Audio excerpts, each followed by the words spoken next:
Hello everyone. Today we are going to discuss another topic of same chapter, excretory products and their elimination.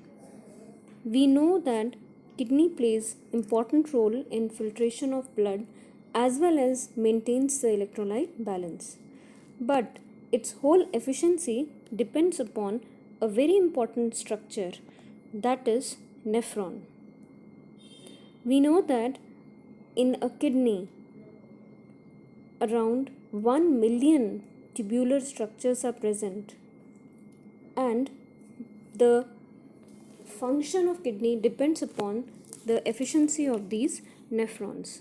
That is why nephrons are known as structural and functional unit of kidney. Now these nephrons are located in the cortical and medullary region of kidney. If you will see this region, this part is cortex region and this part is medullary region. Now these regions are known as medullary pyramids. In medullary pyramids, nephrons are located. And if you will look at the structure, this part is hilum, this one is renal artery, and this one is renal vein. And this tubular structure is ureter, which drains out the filtrate. Now here, when we talk about nephrons, when we are talking about location of nephrons, it is extremely important to understand their function, and to understand their function, it is extremely important to understand their structure first. So here we will discuss about structure. Now, if you will look at the nephron is divided into two parts, major parts. First one is known as glomerulus, and this one is glomerulus, and this tubular structure is known as renal tubule. Now if you will look at the glomerulus specially, this glomerulus consists of tuft of capillaries. These capillaries are present, and these capillaries are present inside a cup-shaped structure which is known as Bowman's capsule.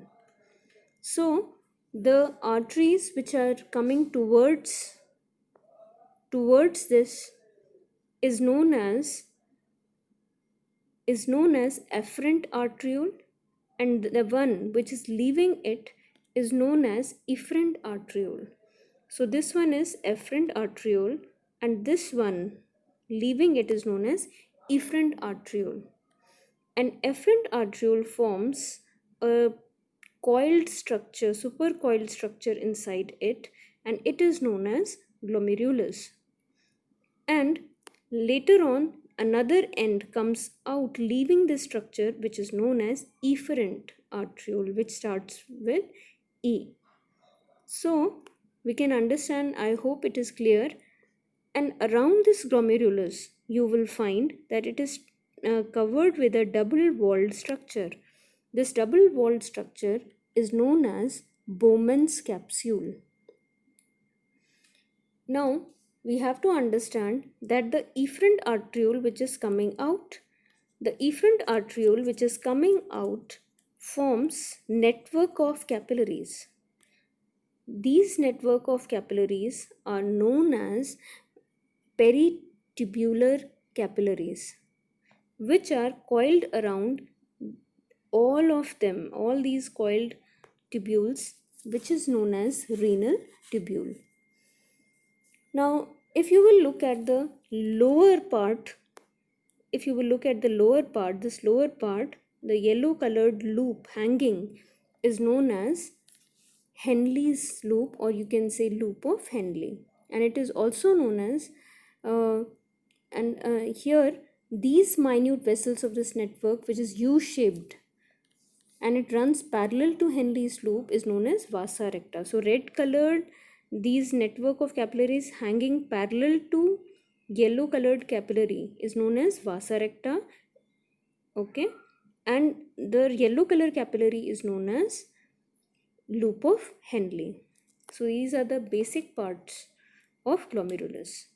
Now, if let's move on to the renal tubule. Renal tubule consists of important parts. These important parts are PCT, which is known as proximal convoluted tubule, and it is known as proximal convoluted tubule because the arteriole coming out, that is the Bowman's capsule, has got expanded end, and this forms a coiled structure here. This coiled structure near Bowman's capsule is known as proximal convoluted tubule. And Bowman's capsule along with glomerulus, that means both the structures, Bowman's capsule as well as glomerulus, forms another, or we can say together they are known as Malpighian's tubule, or we can say Malpighian's corpuscle or renal corpuscle. And this is lined by, that means PCT, and this coiled tube-like structure of renal tubule is lined by cuboidal brush-bordered epithelial cells. Cuboidal brush-bordered epithelial cells. Now moving on from PCT, this is PCT. Moving on from PCT, this leads towards a U-shaped structure, a hanging hairpin-like loop, which is known as loop of Henle, and a limb which is coming down is known as descending limb. Another limb which is moving upwards is known as ascending limb. So a loop of Henle consists of descending limb and ascending limb, and an ascending limb that leads towards the cortex region. Then comes another coiled tubule, and that another coiled tubule is DCT or distal convoluted tubule, and it is located here. This is DCT or distal convoluted tubule. So the ascending limb on entering the cortex becomes highly coiled, and this highly coiled structure is known as distal convoluted tubule. Later on, this becomes a short straight tube, and this is known as collecting tubule.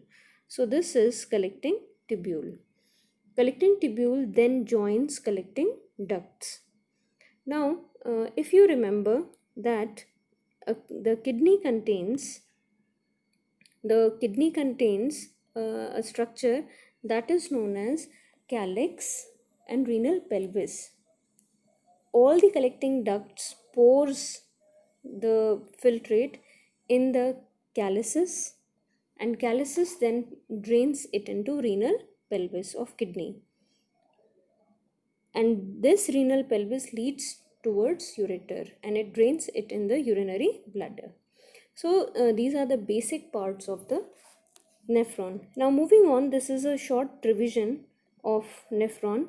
Now here you can clearly see that glomerulus is the tuft of capillaries present inside this cup-shaped structure are known as glomerulus. Their basic function is blood filtration, and they operate as a non-specific filter. That means they remove both type of materials, useful as well as non-useful. And the product of glomerulus, that means whatever comes out from this glomerulus, forms the filtrate in this. Okay. Now, the double-walled structure surrounding glomerulus is known as Bowman's capsule. So this is the Bowman's capsule, which later on leads towards PCT or proximal convoluted tubule. Now, we also discussed about in glomerulus we find two types of arteries. One is known as afferent arteriole, another one is known as efferent arteriole. So the transport of blood towards glomerulus is done by afferent arteriole, and the one which comes out leaving glomerulus is known as efferent arteriole. So it starts from E and it starts from A. Then, now the most important thing is efferent arteriole transports the filtered blood from glomerulus, and it forms a network of capillaries around the Henle's loop. And these network of capillaries are known as peritubular capillaries. These peritubular capillaries then forms vasa recta, and these are also known as vasa recta. So the one which is parallel to Henle's loop, the capillary parallel to Henle's loop of Henle is known as vasa recta. Now moving on, I hope it is clear. So this is just this is a revision. That part was glomerulus. Now this part is renal tubule. Renal tubule consists of proximal convoluted tubule. It is known as proximal because it is close to Bowman's capsule. So it is also known as, so that is why it is known as PCT, proximal convoluted tubule. So Bowman's capsule along with glomerulus is known as Malpighian capsule. Okay, then it leads toward, PCT leads towards a hairpin like loop which is known as loop of Henle, and then it leads to distal convoluted tubule which leads towards another part, that is collecting duct. So collecting ducts opens through, that means renal pyramids, calyces. Renal pyramids contains collecting ducts, and these open into renal pelvis through calyces or calyx. Now, when we have already discussed that nephrons are present in the cortex as well as medullary region, but there are two types of nephrons found. Now, in majority of nephrons, the loop of Henle is too short, so it extends very little into the medulla. Such nephrons are known as, that means major part is in cortex, so they are known as cortical nephrons. In some nephrons, it is found that the loop of Henle is very long and runs deep into the medulla, so it is known as juxtamedullary nephrons.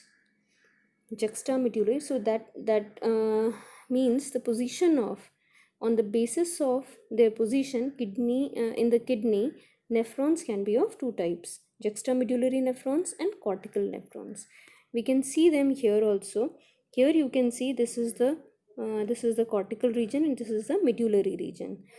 Some nephrons are towards cortex, like this one, so they are known as cortical nephrons, but in some their U-shaped structure is more into medullary region, so they are known as juxtamedullary nephrons. So on the basis of position of nephrons, they can be divided into juxtamedullary nephrons, and the other ones are known as cortical nephrons. I hope it is clear. Now, after going through this, I hope you can answer these. Just try out these questions. First question is define excretion. Then try and practice label diagram of nephron, which is little difficult, but if you will practice it, then you will be able to draw it. Then again, now I think you will be able to answer this question. Write the difference between juxtaglomerular and cortical nephrons. Then it is a basic question. Name the structural and functional unit of kidney. Then again, state the term for double-walled cup-shaped structure having tuft of capillaries. So you have to give what term is used for this. I hope you must have understood the structure of nephron and how, on the basis of their positions, they are divided into two types. There are different parts, and which part moves into which part forms which part is a part of nephron. I hope you will be able to answer it now after watching this video. Thank you very much.